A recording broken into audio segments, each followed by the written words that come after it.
حرمت عليكم الميتة والدم ولحم الخنزير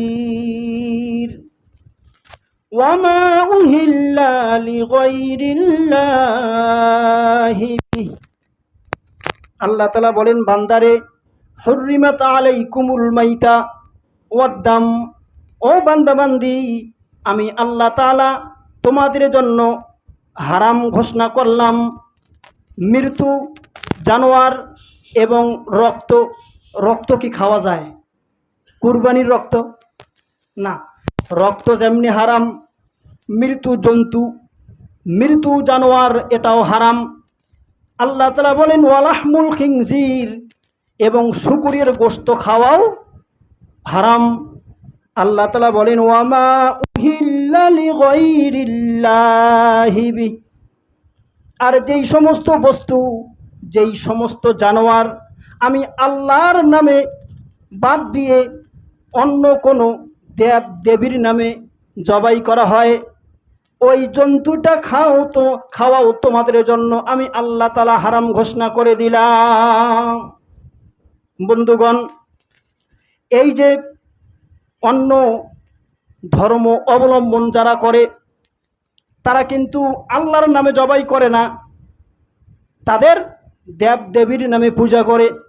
আর মুসলমানগণ আল্লাহ তাআলার নামে বিসমিল্লাহ আল্লাহু আকবার বলে আল্লাহ তাআলার নামে জবাই করে। এই জন্য আমরা যখন তাদের বাড়িতে যাব, আমরা যখন তাদের উৎসবে যাব, ওই যে বকরি, ওই যে ছাগলগুলো তারা কুরবানি করলো, ওই জন্তুটা যে কুরবানি করলো, আল্লাহর জন্য করেছে নাকি দেব দেবীর জন্য করেছে বলেন তো?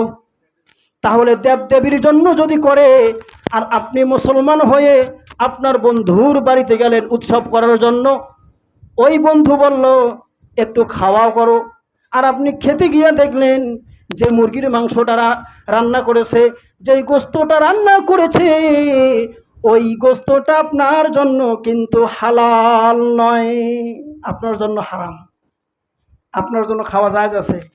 আর আপনি যে ওই জায়গায় গেলেন, দুর্গা পূজায় আমরা কিন্তু যাই, অনেকে যাই কি যাই না?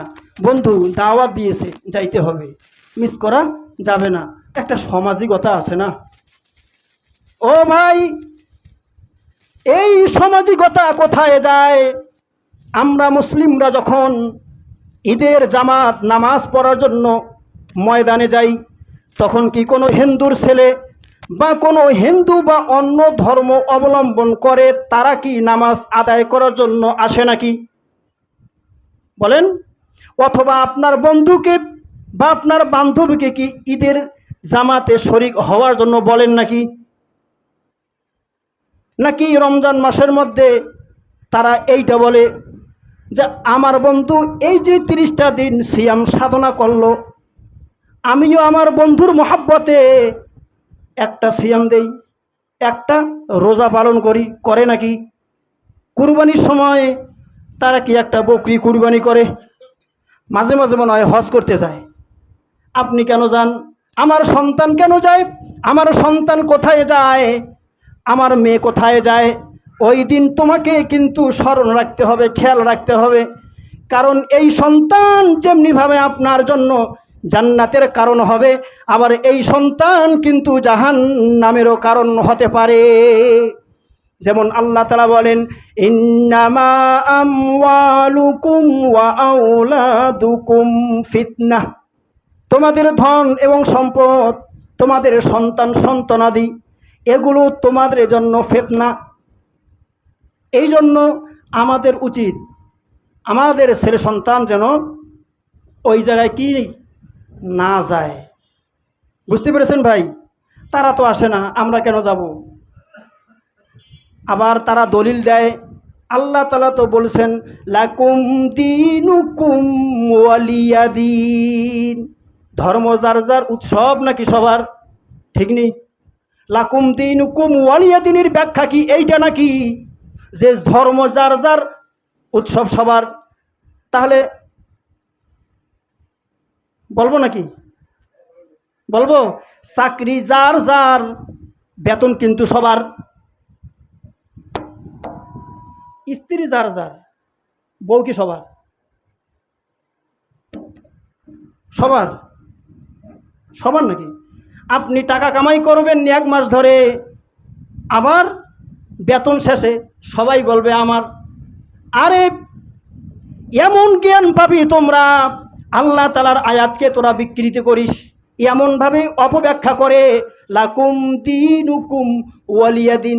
অথচ আল্লাহ তালা এই জায়গার মধ্যে বলেছেন তোমাদের দিন তোমাদের জন্য আর আমার দিন আমার জন্য। মুসলিমরা বলবে ও ভাই তোমাদের দিন তোমাদের জন্য আর আমার দিন আমার ধর্ম আমার জন্য, এটা ব্যাখ্যা এটা। আর আমরা বলি কি ধর্ম যার যার, উৎসব সবার।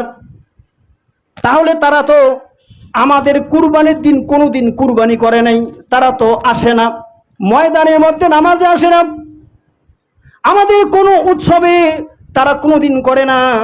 আমরা যে মিলাদ মাহফিলগুলা মাঝে মাঝে করি, তারা কি দোয়া করে নাকি? তো তারা যদি করে না আপনি কেন যান, আপনার সন্তান কেন যায়? আবার এই ঈদ উৎসবের জন্য আমরা আবার গিয়া কি দেই, ডিউটি পালন করি, করি কি করি না?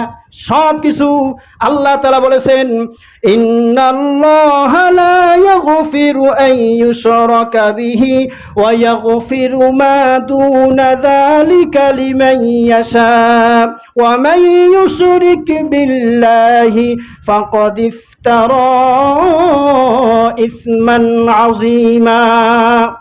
আল্লাহ তাআলা বলেন সূরা নিসা 48 নং আয়াতের মধ্যে 5 নম্বর পারার 16 নম্বর পৃষ্ঠারে আল্লাহ তাআলা বলেন ইন্নাল্লাহা লা ইয়াগফিরু আন ইউশরাকা বিহি, যেই সমস্ত বান্দা বান্দী আল্লাহ তাআলার সাথে শিরিক করবে আল্লাহ তাআলা তাদেরকে কোশ্চিন কালেও ক্ষমা করবে না।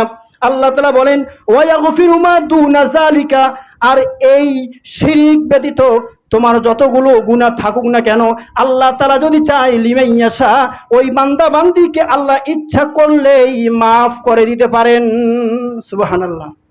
কিন্তু শিরকের গুনাহ আল্লাহ তাআলা মাফ করবেন না।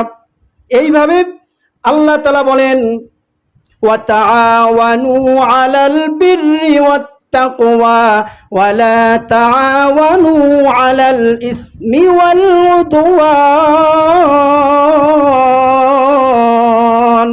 আল্লাহ তাআলা বলেন তোমরা সাহায্য করো, সহযোগিতা করো, টাকা দিয়া, অর্থ দিয়া, মেধা দিয়া, বুদ্ধি দিয়া, ভালো কাজের মধ্যে, মসজিদের মধ্যে, মাদ্রাসার মধ্যে, ভালো কাজের মধ্যে তোমরা সহযোগিতা করো, বুদ্ধি দাও, সব কিছু করো। আলাল বিররি, নেকের কাজের মধ্যে, যেই কাজ করলে তাকওয়া অবলম্বন হয় ওই কাজগুলোর মধ্যে তোমরা সাহায্য করো, সহযোগিতা করো। কিন্তু ওয়ালা তাআওয়ানু, ওই কাজগুলোর মধ্যে তোমরা কি করবা না? সহযোগিতা করবা না, কোন রকমের সহযোগিতা নয়। আলাল ইসমি ওয়াল উদওয়ান, যেই কাজগুলো পাপের কাজ, পাপিষ্ঠ কাজ, গুনাহের কাজ, ওয়াল উদওয়ান,